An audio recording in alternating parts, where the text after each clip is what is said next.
Hook, imagine this. You open your laptop and instead of typing for hours, you hand an AI a ticket. Migrate the service, update the tests, open a pull request. You grab coffee, it works in the background, runs the suite, and asks you to review the diffs. Let that sink in for a second. In late 2025, that scenario quietly became normal in a lot of teams. Not everywhere, not for everything, but enough to feel like a shift. We moved from autocomplete copilots to AI agents that can handle multi-step work end to end. Here's the thing, when a green build or a code review is increasingly handled by machines, what changes about software engineering? What stays human? And how do we stay in control without slowing down? That's what we're unpacking today, what actually shipped, how these systems work, and what smart teams are doing about it going into 2026. So, what changed? First, new tools made agent-style workflows feel real, not just a demo. Google launched an AI-native agent-first coding environment called Anti-Gravity in mid-November 2025. It's built on Gemini 3 and designed around an agent manager, a mission control panel where you spawn agents, see their plans, watch logs and screenshots, and let them drive the editor, the terminal, and even a linked browser. At the same time, Cursor 2.0 went deep on multi-agent execution. It uses a proprietary composer model tuned for coding and lets you run several agents in parallel, often up to 8, each working in isolated workspaces like Git work trees or remote environments. Reviewers describe typical tasks completing fast, sometimes in roughly half a minute for simple changes, though of course, that depends on the job. And it wasn't just coding. In testing, many teams increasingly treat Playwright as the modern default for web automation. Not a precise market share claim, just the direction people report. It's faster, more parallel, and friendlier to CI than older Selenium-heavy setups. On top of that, AI-native testing platforms are layering in natural language test authoring, self-healing locators, and smarter regression selection. Some case studies report big reductions in test maintenance time. So let's slow that down for a second. The key thing here is that automation isn't just helping humans type faster, it's starting to own parts of the workflow. And in parallel, low-code and DevSecOps platforms kept pushing automation deeper into pipelines. Security scans by default, policy checks on every commit, visuals for building apps and integrations, sometimes with AI helping non-developers build simple tools. Vendors and analysts often talk about up to 5-10x faster delivery in case studies. That's not a guarantee, but it hints at the direction. Now, how do these AI agents actually work? In plain English, a coding agent is a system that can plan and act across tools. It reads files, edits code, runs tests, and sometimes opens pull requests. It's different from autocomplete. It's more like a junior developer that also operates your terminal and browser. In Cursor, each agent typically gets a natural language brief. It uses semantic search to find relevant files, proposes changes, runs commands, and shows you diffs. Multi-agent support lets several of these workflows run in parallel, each inside an isolated workspace so they don't step on each other. You still review, but you're reviewing work that came from a coordinated swarm, not a single suggestion box. In Anti-Gravity, think of the agent manager like mission control. You spin up agents, choose modes, maybe planning mode for bigger multi-step tasks, or a faster iterative mode for quick changes. The agent can also interact with a Chrome browser. Every step can produce artifacts, plans, logs, screenshots, even recordings, so you can see what happened and why. So, here's what actually matters. We're moving from a tool that finishes your sentence to teammates that draft a plan, act on it, and show their receipts. Agents aren't only tied to the editor. Cloud or background agents, highlighted by cloud providers in late 2025, run long jobs asynchronously. Think large refactors, infrastructure changes, or policy cleanups. You invoke them via an API or a pipeline, and they report back with proposed changes. It's like having a night shift that never sleeps, but works under guardrails. And beyond coding, automation is reshaping review and QA. AI-augmented code review tools analyze diffs, flag potential bugs and security issues, and group findings by severity. They can suggest quick fixes to cut time on low-risk items. You still own the approval, but the triage gets lighter. Testing is seeing a similar pattern. Playwright provides a fast engine with cross-browser support and detailed tracing. AI layers on top can explore the UI, generate tests from natural language, and update selectors when the UI changes. More advanced platforms sit above that engine entirely, managing environments, sharding runs, and using machine learning to pick the most relevant tests based on recent code changes or production traffic. In other words, QA shifts from writing scripts by hand to curating scenarios and letting the system keep them healthy. Let's talk impact. For individual developers, this means less time on mechanical work, boilerplate, repetitive migrations, large but straightforward refactors, and more time on reading, validating, and steering.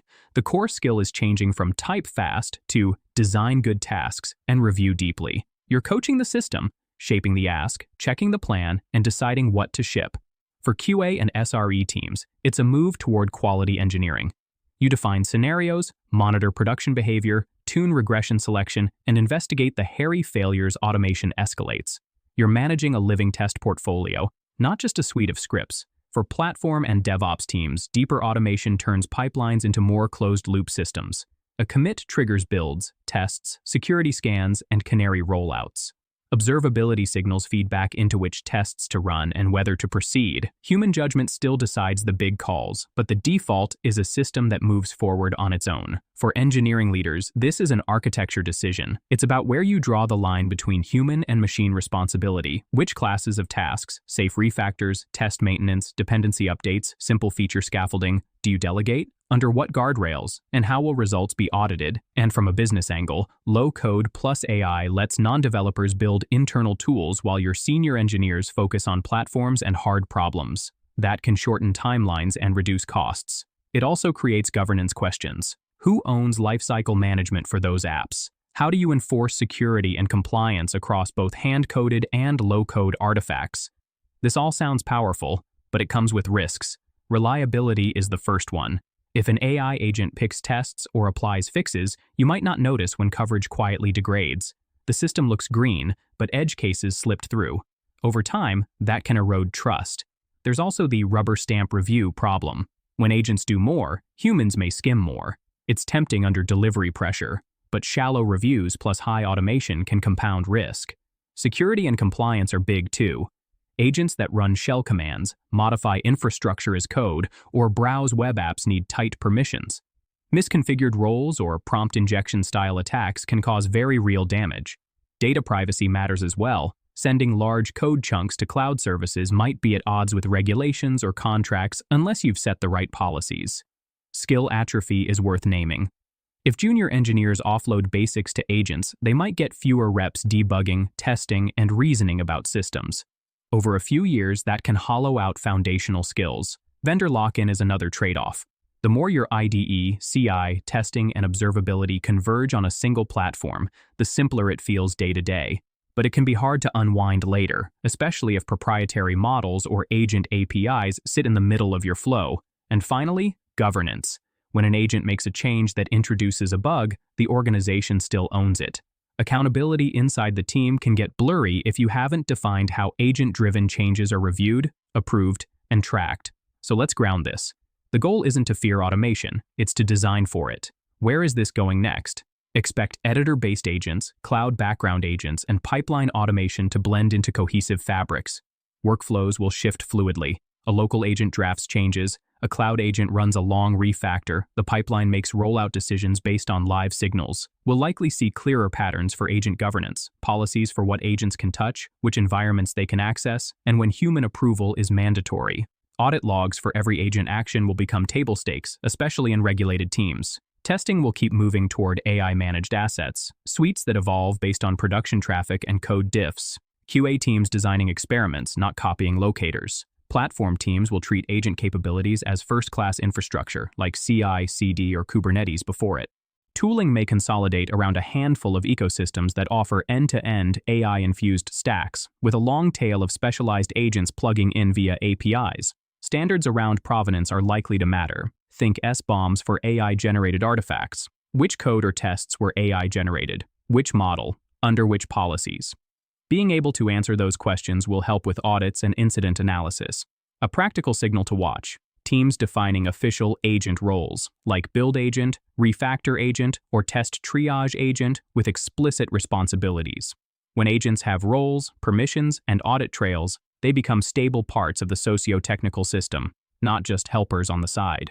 All right, if you're exploring this space, Here are a few practical takeaways. Start small but real.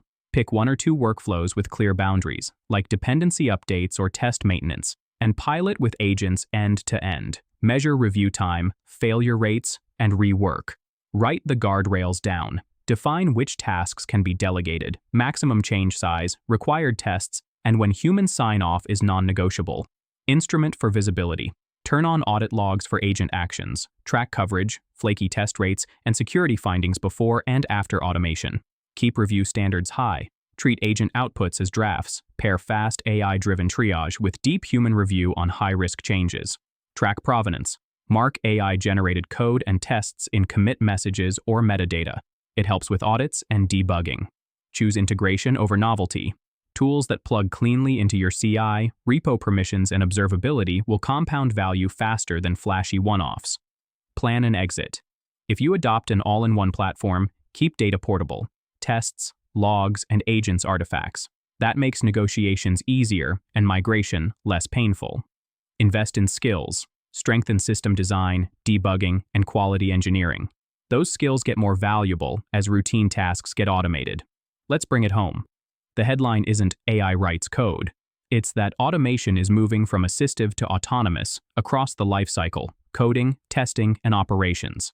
Tools like anti-gravity and cursor made it normal to hand off multi-step tasks to agents. Modern test engines and AI platforms are shrinking the distance between a commit and a confident release. Low-code and DevSecOps are pulling more people and more checks into automated flows.